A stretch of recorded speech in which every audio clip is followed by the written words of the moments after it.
Okay guys, this is what's called the Immediate Protection Act. See, there's only two ways that CPS can take and get involved in your case. One is with a court order, which doesn't exist in my case, whatever, or signing this and this immediate protection agreement, and this is a voluntary form. If you notice, this is also a court exhibit, but you'll notice the highlight part that's here. See, that's not my signature, it's forged.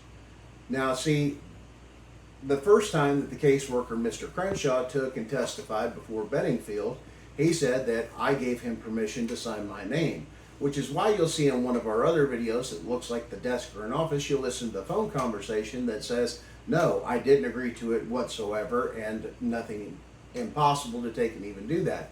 We then went in front of Judge Harrington to where he took and then testified that my attorney, Mr. Baker, took and gave him permission. Now, here's the problem. There's no phone records of it. He committed perjury under oath.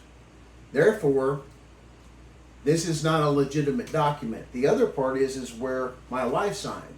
Now, my wife signed under duress of threat that she would take and have her children taken from her, or that police was going to come and arrest her. That's called under duress, and under Tennessee contract law, that makes this contract, which is what this is, invalid.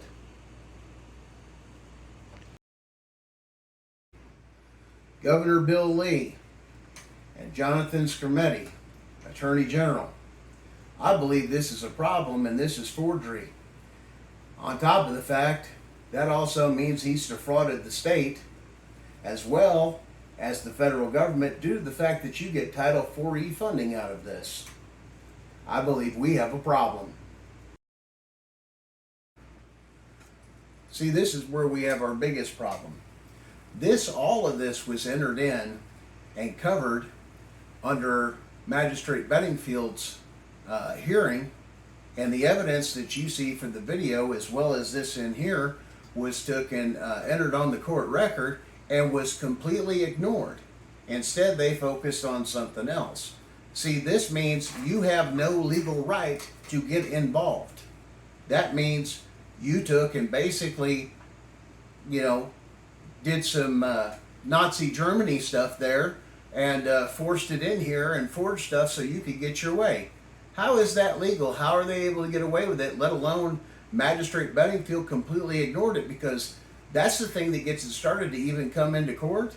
And that right there, with that being presented, they didn't even stop anything or even require an investigation, including the fact that Bedingfield didn't take and, according to his responsibilities of judge, when stuff like this comes up, he's supposed to report these things for an investigation, which never happened. That's dereliction of duty and deprivation of my rights.